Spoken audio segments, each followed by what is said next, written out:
Hey, everybody, welcome to another edition of the Daily Bullet, the Second Amendment Foundation's daily show where we introduce you to people who are making a difference in gun rights. This is the first Daily Bullet of 2021, and joining me today, I am very proud to say, and another one, you hear all the time, a good friend of mine. This really is a very good friend of mine, Amanda Suffecool from Eye on the Target Radio. Amanda, thanks for joining us today.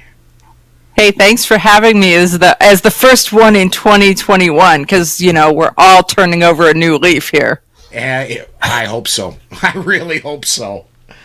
Well, let's talk about Amanda Suffecool. I know you well enough to know you kind of grew up in and around the firearms world. My question is, how did you become a gun rights enthusiast? Well, that was it's actually a really kind of a crazy story. I'd been raised around guns. My father was a collector. My grandfather shot trap. My mother taught hunter safety. So guns were in my DNA. And then I married a car guy. And so car guys, you don't hear, we didn't do guns. We really didn't. So everything that we were doing was car and motorcycle and motor kind of related. And if I'd go home, I'd shoot, but I don't even know that I really had, more than just a cursory gun or two at the house for quite a few years. And then I was the plant manager at a fairly large company. I was running 3 facilities, and it was a national company, and I lost my job. And so I'm standing there just shy of 40 years old going, well, what am I going to do when I grow up? Where am I going to be? What am I going to do? And Rob, you guys know Rob Campbell, my partner, my brother, mm-hmm. He says, well, if I got to do whatever I wanted to do, he says, I would own a firearms training school. And I'm like, a firearms training school? There's no money in that. And he's like, oh, yes, there is. And I said, no, there's not. And he said, oh, yes, there is. And so I sat down to write a business plan to show him that there wasn't.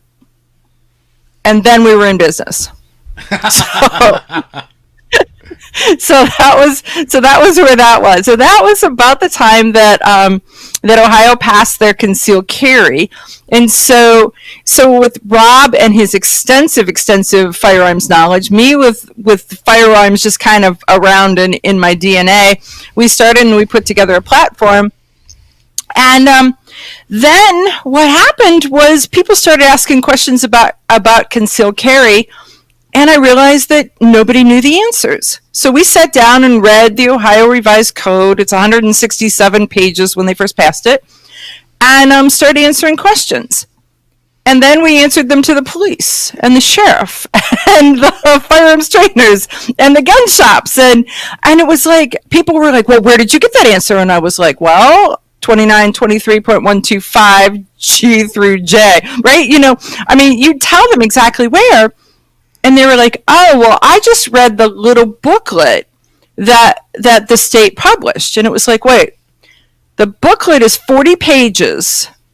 It's actually less pages than the booklet of how to ride a bicycle on the street for concealed carry. But it's just a summary of the law. So it started to really say to me that people just don't know. They don't know what they don't know, and they don't know where to get it. Mm-hmm. And so that's kind of started down the path. And it was like, well, they have a question, I'll get an answer. And then this one had a question, and I'll get an answer. And because we were doing question and answer, the local radio station said, hey, would you come on and answer questions? So we came on, and we were supposed to be there for 20 minutes. Right. They kept us for 3 hours. Then about a month later, they called us and they were like, hey, we've got this hour-long show spot once a month, and we think that it would be great to talk about concealed carry. Would you be willing to do that? Okay. Well, and then 1 hour a month turned into 1 hour a week, turned into 2 hours a week, turned into, there for a while, 5 hours a week. And then we got picked up for national syndication, and so we're back to 2 hours a week, but we're on a national scale. So that's kind of when people say you're an accidental activist, it sort of is really, really kind of true as to how the path is for how Eye on the Target Radio kind of became what it became. But when you say about the activism part, that's just wired into my DNA, and it is right and wrong is wrong, and education is necessary to the population for whatever you're doing. Do it and do it well. And so it all just kind of started and tied together that way. Sure. So let's talk about Eye on the Target Radio a little bit. You started on one station in Ohio, and then you expanded out. You did some podcasting. You basically released the show as a podcast later, and did some online stuff on, I believe it was on Mondays. You had some live internet radio. And then now you're on how many stations nationwide? I mean, this thing is just growing. It really is growing. And the funny part is that syndication is kind of a weird thing, because it's not congratulations, you were famous. It's here, you're syndicated. You're syndicated. Here's your box of you can work harder now, right? I mean, that's sort of how that is. So we are. I think we're on 13 stations across the country right now. Plus, we just started to do video, and so we're expanding into that. And let me tell you, that's weird. That's real weird. But yeah, so I think we've got like 37,000 listeners on, and they measure them in like 15-minute increments. So in a 15-minute increment, we've got 37,000 listeners across the country right now, and growing. Very cool. And now, correct me if I'm wrong, but when you get syndicated, congratulations, you're syndicated. Now you get to go sell your show to all these stations. Right. They don't assign you a salesperson and say, we're going to get you on 250 stations and you're going to be the next Rush Limbaugh. You go out and do all that work yourself. Exactly. It's the thing is that, what was it? They gave me the names of a couple people who how they've done it and how they've grown it, but it really is that syndication. If you think about radio and syndication as kind of an offering in the red box video stores, the syndicator wants to make sure that when any radio station looks at the red box, that there is something for everybody in there. And so that's really their whole goal is they just want to make sure that the library is full of very interesting things, no matter what somebody's topic and interest is. Now, it's my job to make sure that somebody knows I'm there and that they buy into the topic and interest. So. We've got just a little bit of time left, and for the next several minutes, if I could, the other thing that you do that I think is so very cool is you don't only talk about gun rights, you don't only talk about doing the right thing. You actually went out and you're a real head honcho, if I might say so, in the Republican Party in your county in Ohio. Yeah. And what was the process of deciding you wanted to do that? And did they just say, congratulations, you got more work? Or did you have to work to get more work? Well, it all kind of comes together. What happened was I was doing Second Amendment advocacy, and and not to toss so many other things, but at that point I was also involved in the DC Project, which is 50 women from 50 states that are pro-gun advocates that are doing their thing, and I was doing concealed carry fashion shows across the country.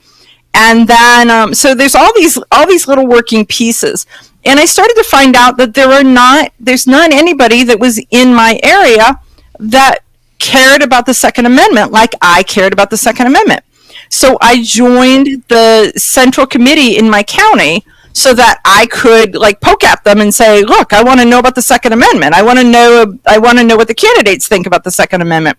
I want us to talk about the Constitution. And I found out that it was completely dysfunctional. And so then back to the fact that I'm an engineer and things are broken, so I got to fix them. So the next thing I know, I'm the head of the Republican Party in my county. And they told me, "Congratulations, we're broke. We don't have enough money to pay the rent a month from now." So, so, so no wonder they're not doing anything. They're just not functioning well, and they're not functioning well at all. So we had to start at the basics, and we're doing fundraising, and we're growing candidates, and we're making it. Actually, sent out an email this morning saying that I want to create a committee of fun, so that people want to be part of the Republican Party, because frankly we're kind of stodgy. And Party of fun, a committee of fun. The committee of fun. Okay, because I want people to want to come and be involved, and so the committee of fun is going to do a variety of events, and with the goal to get people to come in and want to actually talk to other like-minded people. And so that's a piece of it. We started to do. We're doing the Bill of Rights breakfasts. So once a month, we're working with the local American Legion, and we are doing a breakfast with a speaker, and the topic is the First Amendment, and then the Second Amendment, and then the Third Amendment. And every month, we're going to talk about the Bill of Rights, because I think that so many people don't know anything about them. So once again, back to education, and tying that to the Committee of Fun. Well, I gotta say, going to the Bill of Rights, this kind of set off a thought as you were describing that, and I'd seen it on Facebook earlier, and that is the Third Amendment is. Let me see if I can. No soldier shall be forced to be quartered in any private residence, and I know I'm butchering it, but yeah, the gist, there's one that hasn't been needed to be. I don't know of any violations of that one in a while.